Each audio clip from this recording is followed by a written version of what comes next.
Hi, I'm Representative jt-Wilcox. Thanks so much for joining me. Last week, we did a tour of my office and talked about how we can help our constituents. This week, we're going to be on the House floor, and if you can hear the background noise, you can tell that it really is the House of the People, because there's a lot of people here in Olympia expressing their opinion.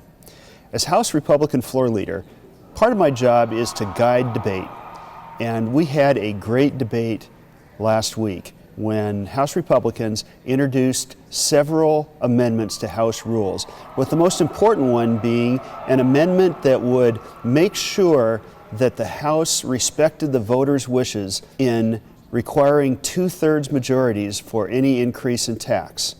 We're going to share some of the video clips with you.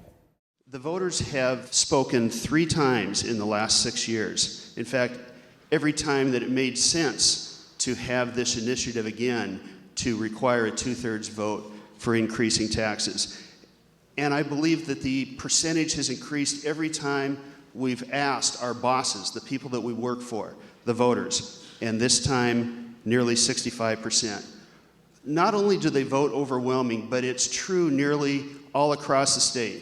In fact, 44 out of 49 of the legislative districts voted in favor of a 2/3 majority. I think that this is a chance for all of us, not just one side, but all of us, to let the voters know that we're not out of step with what they care about, that we're not like what they see in Washington, D.C., that we can listen to the voters, and even though it's difficult, we can do what they've asked. Mr. Speaker, there are 41 yea, 52 nay, 5 excused or not voting. Amendment fails. It is the paramount duty of the state to make ample provision for basic education. Mr. Speaker, the people in my district are tired of the rhetoric. They are tired of broken promises when it comes to education funding. But who suffers the most? It is our children, and we are not living up to our paramount duty. Where has the majority party been the last 10 years? Where have they been when it came to funding education, Mr. Speaker? They had the opportunity, they've had the majority, and it didn't happen. I love coming here and being on the House floor when we have children in the gallery, especially when we're talking about them today. I want every one of us to look up there and say to each one of those children that are sitting up there that they are not our first priority.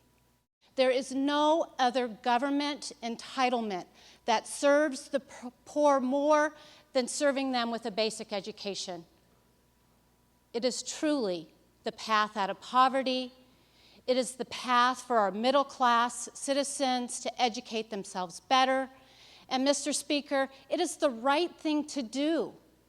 We would not be asking for this amendment today if the majority party would have done what they were supposed to do by the Constitution and upheld their paramount duty by funding education first. Let us come together as a body and finally say to the people of Washington that yes, we will live up to our paramount duty and appropriate education funding before any other program.